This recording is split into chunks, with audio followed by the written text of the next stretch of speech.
Hi friends, welcome back to knowledge garden. આજે આપણે chapter 8 ત્રિકોણમિતિ પરિચય એની અંદર આપણે 8.1 નો દાખલા નંબર 8 કરશું.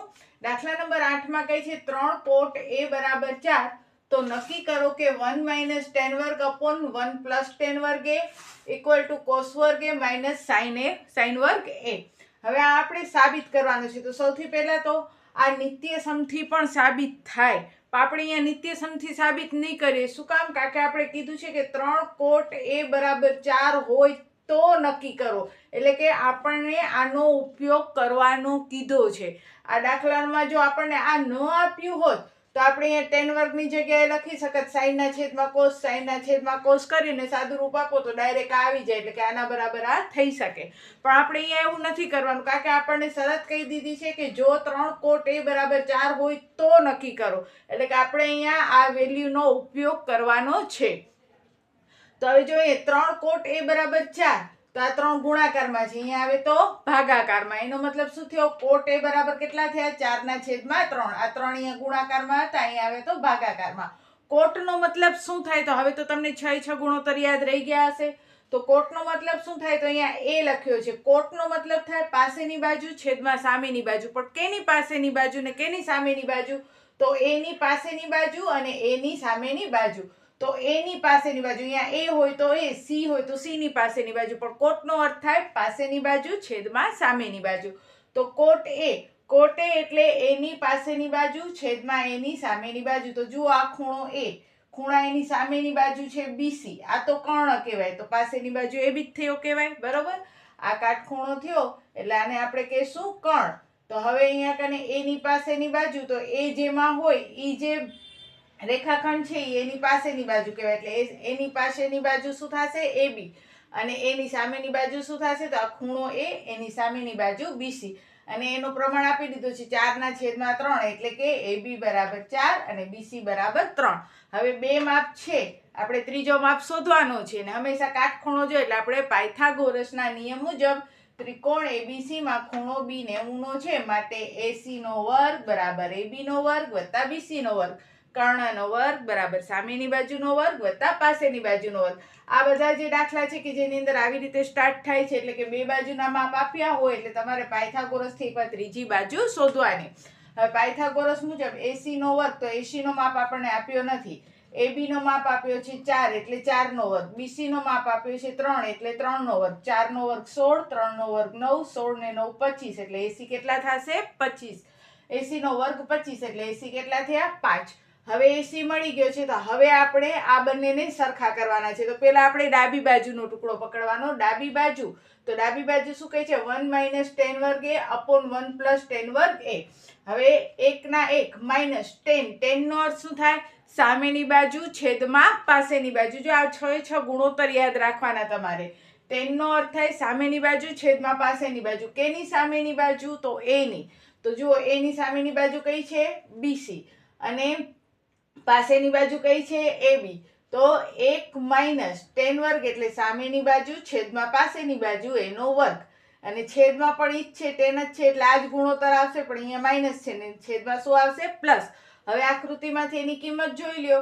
તો 1 - BC નો વર્ગ, એટલે BC એટલે કેટલા છે? 3, તો 3 નો વર્ગ. AB, તો AB કેટલા છે? 4, તો 4 નો વર્ગ. નીચે પણ સેમ એવી જ રીતે 1 + 3 નો વર્ગ અને 4 નો વર્ગ, ખાલી એક માઇનસ છે ને અહીંયા પ્લસ છે. 3 નો વર્ગ 9, 4 નો વર્ગ 16, અહીંયા પણ 3 નો વર્ગ 9, 4 નો વર્ગ 16. 16 એકા 16. 16 માંથી 9 જાય તો 7/16. જ્યારે પણ આવી રીતે હોય અપૂર્ણાંક ત્યારે આપણે આખો રાઉન્ડ ફરતા હોઈએ છીએ. 1 - 9/16. તો શું કરીએ? 16 એકા 16. 16 માંથી 9 બાદ કરીએ તો 7 ને 7/16. તો આવી રીતે આપણે એને સાદું રૂપ આપતા હોઈએ છીએ. તો 16 એકા 16, 16 માંથી 9 જાય તો 7, 7/16. અહીંયા પણ એવી જ રીતે 16 એકા 16, 16 ને 9 25, 25/16. 16 ઉડી ગયા એટલે રહ્યો શું? 7/25. એ આવ્યો પરિણામ 1. હવે જમણી બાજુ ચેક કરીએ. તો જમણી બાજુ કહે છે cos વર્ગ a માઇનસ sin વર્ગ a. હવે cos નો અર્થ શું થાય? એની પાસેની બાજુ છેદમાં કર્ણ. cos નો અર્થ થાય પાસેની બાજુ છેદમાં કર્ણ, પણ a છે એટલે એની પાસેની બાજુ છેદમાં કર્ણ. અને sin નો મતલબ થાય સામેની બાજુ છેદમાં કર્ણ, પણ કેની? એની. અને બંનેના વર્ગ. તો હવે જો અહીંયા એની પાસેની બાજુ તો આ એની પાસેની બાજુ કઈ છે AB અને કર્ણ તરીકે શું છે AC. પછી એવી જ રીતે એની સામેની બાજુ કઈ છે તો એની સામેની બાજુ કઈ છે BC અને કર્ણ શું છે AC. હવે AB નો માપ તો આપણે જોઈને લખીએ 4, AC નો માપ 5, BC નો માપ 3 અને AC નો માપ પાછો 5. 4 નો વર્ગ 16, 3 નો વર્ગ 9. છેદ બંનેના સરખા છે એટલે એક જ વખત 5 નો વર્ગ 25. 16 માંથી 9 જાય તો 7 ના છેદમાં 25. આ પરિણામ 2. તો હવે જે ડાબી બાજુનો પરિણામ અને જમણી બાજુનો પરિણામ બંને કેવા આવ્યા સરખા આવ્યા એટલે આપણે કહી શકીએ કે હા આ બંને ગુણોત્તર કેવા છે સરખા છે. તો આવી રીતે તમને પરીક્ષામાં 2 માર્ક્સમાં પૂછાતો હોય છે. સૌથી પહેલા કોટે 4 તો અહીંયા છેદમાં 3 આવશે એટલે કે પાસેની ને સામેની બાજુ તમને મળી જશે એના ત્રીજી બાજુ શોધવી પડશે એટલે પાયથાગોરસથી ત્રીજી બાજુ શોધી લેવાની. પછી આની અંદર વેલ્યુ મૂકો તો એ બંને વેલ્યુ તમારી કેવી થવી જોઈએ સરખી થવી જોઈએ. હવે દાખલા નંબર 8 પછી આપણે જોઈએ હવે દાખલા નંબર 9. પછી જોઈએ દાખલા નંબર 9. એમાં કહે છે ત્રિકોણ ABC માં ખૂણો B 90 નો છે tan A બરાબર 1/√3 અને શોધવાનું છે sin A ગુણ્યા cos C plus cos A ગુણ્યા sin C શોધવાનું છે અને બીજો ગુણોત્તર પણ શોધવાનો છે પણ અત્યારે આપણે બોર્ડમાં એક જ શોધેલો છે. હવે સૌથી પહેલા તો આપણે આનો ઉપયોગ કરશું. ત્રિકોણ ABC માં ખૂણો B 90 નો છે એટલે જો સાઈડમાં મેં ત્રિકોણ ABC દોરી નાખ્યો છે જેનો ખૂણો B 90 છે. હવે tan A તો tan A નો અર્થ શું થાય તો tan એટલે થાય સામેની બાજુ છેદમાં પાસેની બાજુ. કેની સામેની બાજુ A ની તો A ની સામેની બાજુ છેદમાં A ની પાસેની બાજુ. હવે જો આ A ની સામેની બાજુ કઈ છે BC અને એની પાસેની બાજુ કઈ છે AB.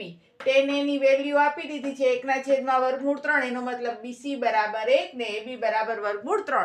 જ્યારે પણ ગુણોત્તર હોય ને ત્યારે સ્કૂલમાં તમને ટીચર કે લખાવતા હશે પણ અહીંયા કના કે ઉડી જતો હોય છે એટલે હું કે વગર ડાયરેક્ટ જ કરું છું. તો અહીંયા કને BC નો મતલબ થયો 1 ને AB નો માપ થયો √3. હવે આપણે 2 માપ છે તો ત્રીજો માપ શોધવા માટે પેથા દાદાને બોલાવી લઈએ. તો ત્રિકોણ ABC માં ખૂણો B 90 નો છે માટે પાયથાગોરસ મુજબ કર્ણ એટલે AC નો વર્ગ બરાબર AB નો વર્ગ વત્તા BC નો વર્ગ. હવે કર્ણનો માપ તો નથી આપ્યો પણ AB આપણે ખબર પડી ગઈ √3 નો વર્ગ ને BC ખબર છે 1 નો વર્ગ. √3 નો વર્ગ આખા 3, 1 નો વર્ગ 1, 3 ને 1 4 તો AC નો વર્ગ 4 થયો. તો AC બરાબર કેટલા થયા કહેવાય 2 થયા કહેવાય. હવે આપણે જે સાબિત કરવાનું છે એ 3 માપ તો આપણને મળી ગયા. હવે પહેલા આપણને કહે છે કે આની વેલ્યુ શોધો કે sin A ગુણ્યા cos A. જો અહીંયા બંને વચ્ચે કઈ નિશાની નથી એક પોઈન્ટ જ છે એટલે ગુણાકાર કહેવાય. તો sin A ગુણ્યા cos C plus cos A ગુણ્યા sin C. તો પેલા sin નો અર્થ શું થાય સામેની બાજુ છેદમાં કર્ણ કેની A ની. તો જુઓ A ની સામેની બાજુ કઈ છે BC અને કર્ણ કયો છે AC. પછી cos C cos નો અર્થ શું થાય પાસેની બાજુ છેદમાં કર્ણ પણ કેની પાસેની બાજુ C ની. તો જો આ C ની પાસેની બાજુ કઈ કહેવાય BC અને કર્ણ કયો કહેવાય AC પ્લસ આને એકવાર કૌંસમાં પૂરી દેવાનો. હવે પ્લસ કરી cos એટલે પાસેની બાજુ છેદમાં કર્ણ. પાસેની બાજુ કેની તો A ની. તો આ A ની પાસેની બાજુ કઈ છે AB છેદમાં કર્ણ AC. પછી sin એટલે સામેની બાજુ છેદમાં કર્ણ પણ કેની સામેની બાજુ C ની. તો C ની સામેની બાજુ AB છેદમાં કર્ણ AC. હવે જોઈએ તો ગુણાકાર કરો BC ગુણ્યા BC એટલે BC નો વર્ગ AC ગુણ્યા AC એટલે AC નો વર્ગ પ્લસ AB ગુણ્યા AB નો વર્ગ અને AC ગુણ્યા AC નો વર્ગ. બંને છેદ સરખા છે એટલે મેં એકવાર લખ્યા છે ડાયરેક્ટ કિંમત મૂકીને. પેલા BC તો જુઓ BC કેટલા છે 1 એટલે 1 નો વર્ગ વત્તા AB કેટલા છે √3 તો એનો વર્ગ અને બંને છેદ સરખા છે એટલે એકવાર લખવાનો AC નો વર્ગ અને AC કેટલા છે 2 એટલે 2 નો વર્ગ. 1 નો વર્ગ 1 √3 નો વર્ગ 3 2 નો વર્ગ 4 3 ને 1 4 ભાગ્યા 4 એટલે એનો આન્સર કેટલો મળ્યો 1. આ થયો આપણા 9મા દાખલાનો ભાગ 1. હવે આપણે જોઈએ એમાં ને એમાં આપણે કહે છે ભાગ B એટલે કે બીજો પણ શોધો. એના પછી આપણે ભાગ જોઈએ તો એમાં કીધું છે cos A ગુણ્યા cos C અને sin A ગુણ્યા sin C શોધો બીજા નંબરમાં. તો cos નો અર્થ થાય પાસેની બાજુ છેદમાં કર્ણ. A ની પાસેની બાજુ AB છેદમાં કર્ણ AC. cos C તો C ની પાસેની બાજુ કારણ કે cos જ આપ્યું છે. cos એટલે પાસેની બાજુ C ની પાસેની બાજુ BC છેદમાં કર્ણ. માઇનસ સાઇન, સાઇન એટલે સામેની બાજુ છેદમાં કર્ણ એટલે એની સામેની બાજુ BC છેદમાં કર્ણ AC, અને સાઇન C એટલે C ની સામેની બાજુ AB અને છેદમાં કર્ણ AC. હવે જો અહીંયા કને બંને જુદા જુદા આવ્યા, AB ગુણ્યા BC અને AC ગુણ્યા AC નો વર્ગ માઇનસ BC ગુણ્યા AB અને AC ગુણ્યા AC નો વર્ગ. AB ની વેલ્યુ જોઈએ તો કેટલી છે? વર્ગમૂળ 3. BC તો 1 છેદમાં AC નો વર્ગ એટલે 2 નો વર્ગ. એવી જ રીતે BC એટલે 1, AB એટલે વર્ગમૂળ 3 ને AC એટલે 2 નો વર્ગ. વર્ગમૂળ 3 એકા વર્ગમૂળ 3 છેદમાં 4, વર્ગમૂળ 3 એકા વર્ગમૂળ 3 છેદમાં 4. બંને ઉડી ગયા એટલે આન્સર કેટલો આવ્યો? 0 આવ્યો. તો આ હતો આપણો દાખલા નંબર 9. નેક્સ્ટ વિડીયોમાં આપણે દાખલા નંબર 10 અને 11 કરી અને 8.1 આપણે કરશું પૂરો. તો અત્યાર સુધી દાખલા નંબર 8, 9, 8.1ના આપણા 9 દાખલા થઈ ગયા છે. આ બધે 9 દાખલા તમે જોયા કરજો, ઓલ્ડી ગોલ્ડી પેપર જોયા કરજો અને બોર્ડની પરીક્ષાની તૈયારી આજથી જ શરૂ કરી દેજો. તો બસ આજના વિડીયોમાં આટલું જ. ત્યાં સુધી બધાને જય હિન્દ, જય ભારત. સૌ ભણે સૌ આગળ વધે. બાય.